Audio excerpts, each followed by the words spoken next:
Hey all, it's Darren Chang and I'm here to review an unusual backpack. This is called the Ortleib Packman Pro number 2. It's a 26-liter waterproof day pack. Now, obviously, for most of you who've seen my videos here, I don't typically look for packs that are waterproof. That's not a really high priority for me. However, there are occasions where I need to be outside in inclement weather. I actually am a soccer coach, and so if I have all my stuff in any of my crossover day packs and it's raining, that stuff's going to get wet. So there have been some times where I did crave having a completely waterproof day pack where I could just stuff my things in there, whether it's an extra layer or even my iPad and my iPhone, my wallet, etc., and I wouldn't have to worry about them getting wet. This obviously would be something that would take care of that. However, you should also know that when you have something that's a waterproof bag, it actually cuts down on a lot of other key features. So I'm not going to rate this thing, or I'm not going to review it based on its ability to be a all-round good crossover day pack. I'm really only going to look at this to see if it fits those very specific needs that I sometimes have to be able to put stuff into it and not worry about what the weather is going to be like.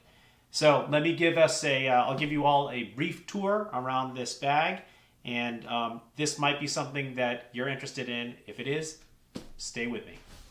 Okay, as I said, this is a 26-liter bag, which is close enough to 28. And you should know that I do have some bags, some 28-liter bags that actually just fit directly into this thing. I can just slide it in here, and this thing will then make any bag waterproof.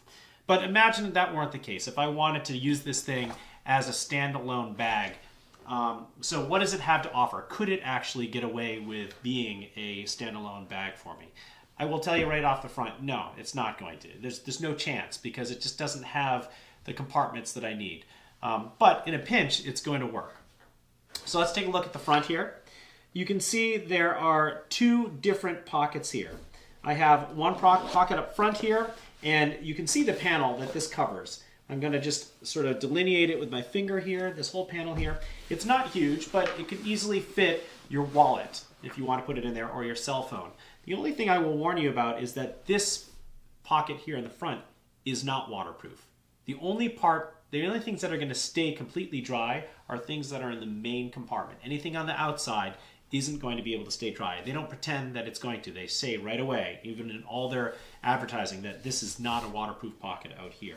So again, you have a nice pocket here for organizing things, but it's not waterproof. I mean, it even has holes there for ventilation. And then beside this, there is a very small pocket, and this pocket actually is designed to hold a sort of bungee-like system to hold onto your bicycle helmet. You'll notice here that there's a compression strap on this side and another one on this side. In this case, having a compression strap in a bucket load design, which means it opens on the top and you just load things into the bucket of the bag itself. It's okay to have compression straps because, frankly, it's not impeding your ability to zip up or unzip your bag. Let's flip this around and take a look at the suspension system, which is ridiculously well put together. This looks more like the suspension system you would see on a technical climbing bag, not something that you would just be using for commuting. It has a plastic frame sheet that's integrated in this suspension system. So it's not part of the pack, it's part of the suspension system. The pack itself is just a floppy old bag.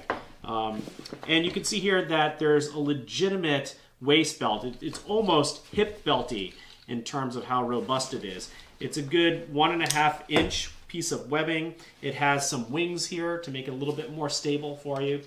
So that's really going to do a nice job of not only stabilizing, but even potentially helping you to carry the load more comfortably. Putting the load on your hips is always ideal if you have a lot that you're carrying. Notice, though, that the most striking thing about the suspension system is the amount of ventilation this thing has to offer. So you have some hard foam pads here covered in mesh. So because they're mesh, they're going to allow for some ventilation there. But then you have giant gaps, you know, a good half-inch gap here. So you're going to have a lot of circulation across your back as a result of this suspension system. I will admit that this suspension system is what attracted me to this bag. This thing is awesome. I wish all packs had this kind of a suspension system. I don't know how comfortable it is. I've yet to find out because I'm going to wear this thing for a little bit and tell you. But it certainly looks robust. It looks like it's made to carry a real load. If you take a look at the shoulder straps, it's what you'd expect. They are adjustable.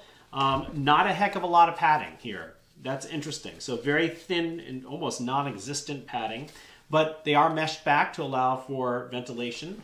And at the very top, there is a grab handle. It's just a very thin piece of webbing, so not super comfortable. The shoulder straps themselves have a couple of lash points to attach things to. Primarily, I'm fairly certain that these are used for the tube that comes out of your hydration system. And I'll talk to you more about that in just a moment. But you can use it for just about anything. They are elastic rather than fixed webbing, so they might stretch over time if you're hanging something heavy off of them. There is a sternum strap, and the sternum strap is adjustable. Not a huge amount of adjustability. There are only 3 different places, so you can here, here, and here. You just have to undo the piece of webbing and slide it into one of these 3 slots. Okay, so there's your suspension system. I want to point out what's going on here at the top, because you can see here there's this little button thing here. And what this is the port that you would use for your hydration system. So the tube would come out of this, and in some ways it must be sealed, or it must be able to seal around your tube so that it doesn't become a leaky point if you're cycling. All right, so how do you get access to the main compartment? As I said, this is a bucket style backpack, so there's only the single opening at the very top and you just cram your stuff in there. In some ways that can be really convenient because it's very easy to pack, but it's also really hard to get to stuff and to organize stuff, because imagine that there's a pen and it's on the very bottom of the pack. You have to sift through your fleece and your notebooks and your, I don't know, any number of things to get there. So it can be a headache to not have a panel loading sort of backpack. But again, the only way to make this thing a waterproof bag was to make it in this kind of style. So notice here, there's a clip on the side here that is essentially glued to the side of the bag, and it houses a Fastex button or a buckle, and then same thing over here. And you'll notice that this thing has a rigid bar. That's why it popped up like that. So it's a rigid bar, and it unfurls. So you would have to roll that down and then clip it in order to make sure it stays waterproof. So when I unclip it, it unrolls and it gives you access. So let me go ahead and pull out. I had to have a pillow in there to give this some shape and form for you. So I'm pulling out that pillow, and you can see that this is just, or you may not be able to see, but this is just a big gaping space for you to put stuff into. However, what you may not be able to see in there, and there's no way I can really turn this down. I'm going to have to show you with photos of this. But inside of the interior, on the back wall, is a pocket. And it's a pocket that has a couple of purposes. One, that can hold your bladder for your hydration system. There's even a hook to hold the bladder up there. But you could also use this potentially for a small, maybe a 13-inch laptop. And I think it might even fit my iPad Pro. Let me reach for my iPad Pro. It's across the table here. And I'm going to try to put it into this pocket here, okay? So obviously you're not going to be able to see that, or maybe you can, but I have my iPad Pro stuffed in that area. The pocket itself is not in any way padded, so don't trust it to be able to protect your iPad Pro. It's just a place to put your iPad Pro so it's not banging around inside of your pack. Okay, this is one of those, whatever, 9, something like that, 13-inch iPad Pros. And then in front of that pocket where I just had the iPad, there's also a single zippered pocket, which is, oh, that's a hard zipper to open. Oh my goodness, that is a tight zipper. And it's just an open pocket and no dividers or anything in there. This is where I have that thing that holds your helmet. I just stuffed it in there, even though it should probably go up here somewhere. And that's it, folks, for internal organization. So obviously this is not really a crossover day pack. This is a very specific kind of backpack. And I'm not sure. I'm not sure if it will work for me, but I'm going to load it up at the very least with some of my stuff and throw it on and tell you how comfortable it is to wear.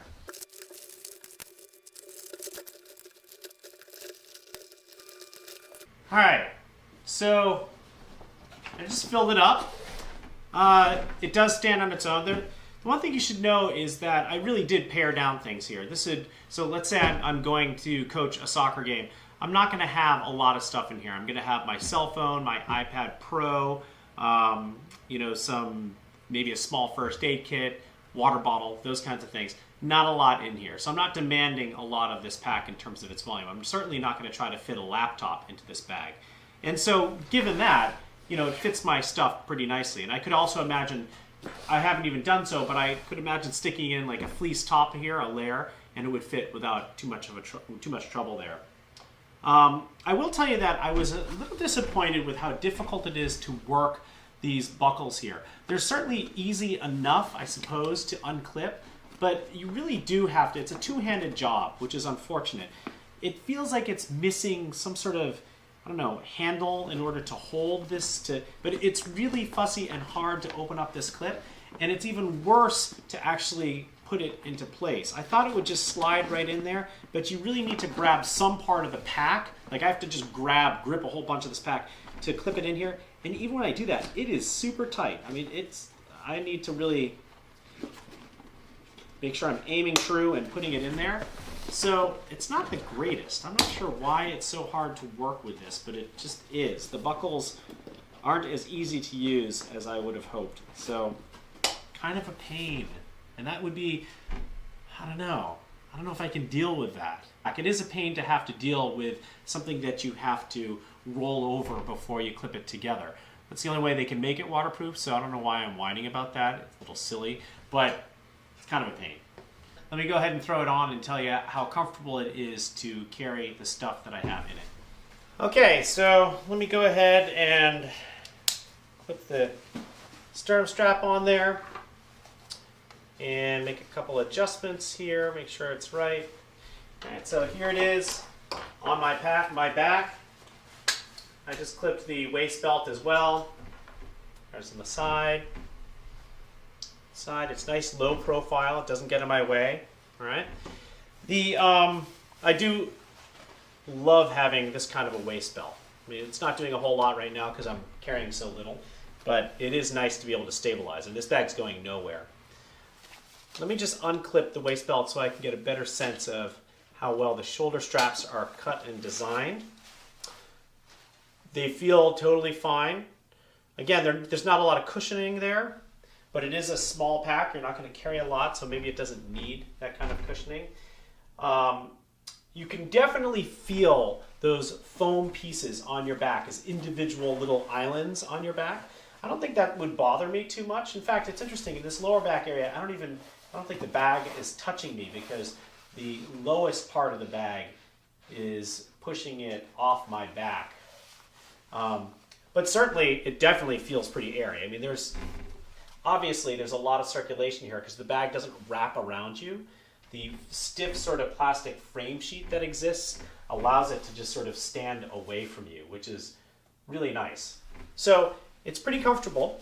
I don't have any issues. The straps are cut properly. I would imagine that this suspension system is going to do a great job carrying this stuff. Okay, so again, let me just quickly recap here. This is a bag that is not for everyone, obviously. It doesn't do a great job of organizing your stuff.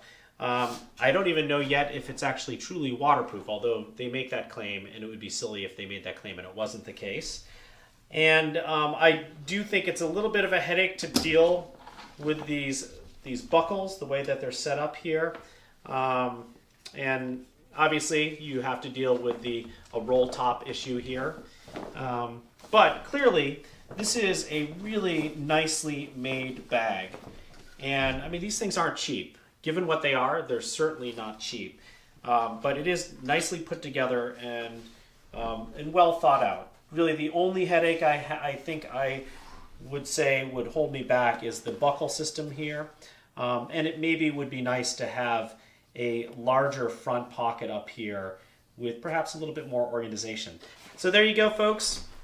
This again is the Ortleib Packman Pro 2 26-liter waterproof day pack.